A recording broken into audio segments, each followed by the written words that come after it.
ใส่แซมโดแลนเข่าขวาแล้วโยเขามาหน้าประตูขึ้นเอาหัวเซตโฮเป็นประตูขึ้นนำในการทีมชาติศรีลังกาออกนำทีมชาติลาว1-0จากเดเรนเดเกอร์โอ้ถือว่าจังหวะโอกาสลุ้นประตูครั้งที่2ของ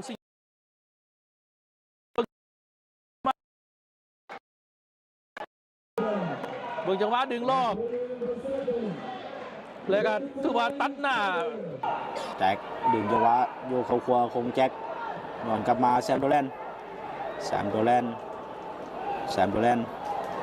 มันหาจังหวะเปิดไปเลื่อนซ้ายแล้วตาเข้ามาที่ด้านในดูเจมมองตังเข้ามายิงจังหวะนี้โหเป็นประตูหนีห่างไปเป็น2-0จากการยิงของอัสวาฮันจังหวะเปิดเข้ามาแล้วเก็บบาลลง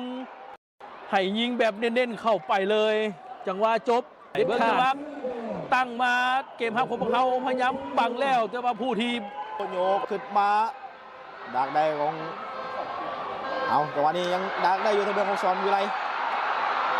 ดาบดต้องเข้าสวัสดิ์เอาเป็นจังหวะได้ลุยขึ้นมาของทีมซาลาวดาบดมาที่โจนี่แวนประเสริฐโจนี่ดึงเข้าขวาโจนี่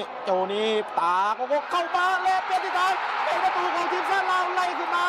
1-2ประตูใส่ศรีลังกาได้ทุกนัดตั้งแต่พ่อกันมาตั้งแต่ในปี 2013หรือว่าพวกเขายิงประตูใส่ศรีลังกาได้ทุกนัด